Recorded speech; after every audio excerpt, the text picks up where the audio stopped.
जमुई की लोकसभा सीट साल 2009 में अस्तित्व में आई थी। इसके बाद हर बार यहाँ से एनडीए के प्रत्याशी की जीत हुई। यहाँ का इतिहास महाभारत और रामायण काल से जुड़ा हुआ है। वहीं जैन धर्म को मानने वाले लोगों के लिए जगह काफी खास है।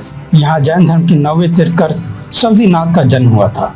इस इलाके का संबंध गुप्त काल और पाल वंश से भी है। काफी समय से यहाँ चंदेल शासकों ने भी राज किया। जमुई में आज भी बृहद्रस्त का बनाया हुआ किला मौजूद है। नौलखा गढ़ में सैकड़ों पुराना इतिहास आज भी देखने को मिलता है। जमुई में खैरा प्रखंड के घनबैरिया गांव के पास नौलखा गढ़ के नाम से जीर्ण शीर्ण अवस्था में एक किला है। इसके बारे में इतिहासकारों के द्वारा दावा किया जाता है कि यह किला कौशाम्बी का किला है। जमुई लोकसभा सीट में 3 विधानसभा सीट शामिल है। यहाँ की आबादी 17,60,405 है।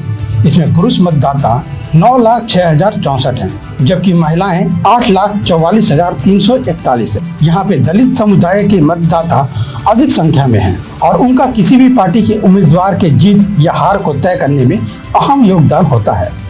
ओबीसी और सामान्य जाति के मतदाता भी चुनाव में महत्वपूर्ण भूमिका निभाते हैं। साल 2024 में जमुई का विकास कार्य हो रहा है। यहाँ लोगों के लिए आजीविका और रोजगार के अवसरों में बढ़ोतरी हो रही है। यहाँ पे रेलवे स्टेशन से संबंधित कई तरह के काम कराए जा रहे हैं। स्टेशन को वर्ल्ड क्लास सुविधाओं से लैस किया जा रहा है। इसके बाद ये देश के बड़े स्टेशनों की तरह नजर आएगा। जमुई रेलवे स्टेशन के लिए 3D मॉल को तैयार किया जा रहा है। इसके कारण स्टेशन काफी सुंदर दिख रहा है। यहाँ के रेलवे स्टेशन का कायाकल्प हो रहा है। यहाँ ऊंची इमारत, सुंदर भवन, हरे भरे गार्डन आदि होंगे।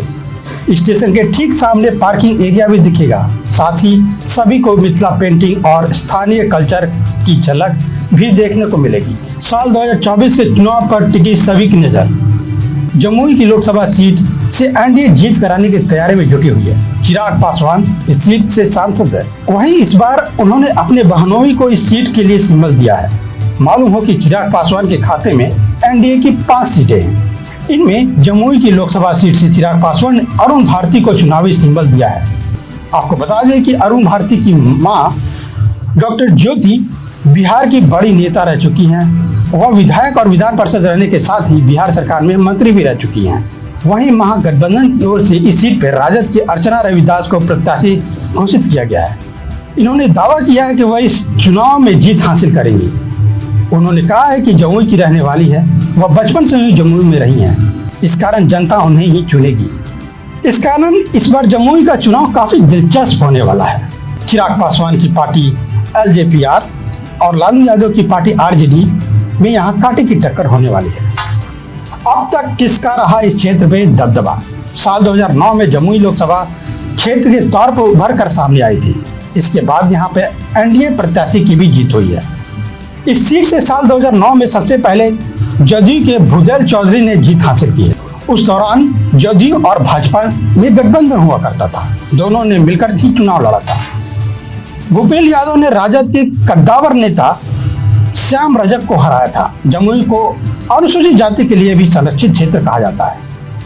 साल 2014 में जमुई की लोकसभा सीट लोकपा के हिस्से में आई थी।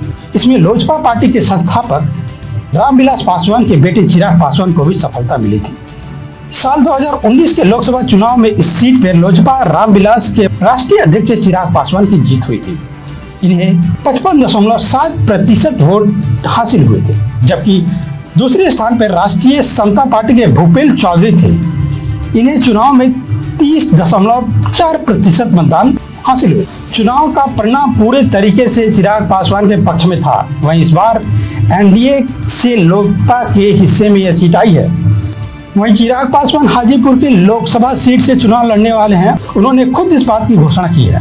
वहीं इस बार बहनोई अरुण भारती और राजद प्रत्याशी अर्चना कुमारी दास में कांटे की टक्कर होने वाली है। अभी के लिए इतना ही। अब जाते आते हम आपके लिए एक सवाल छोड़ जाते हैं। जमुई की लोकसभा सीट से आपके पसंदीदा सांसद कौन है? इसका जवाब का इंतजार रहेगा हमें। अभी के लिए इतना ही। धन्यवाद।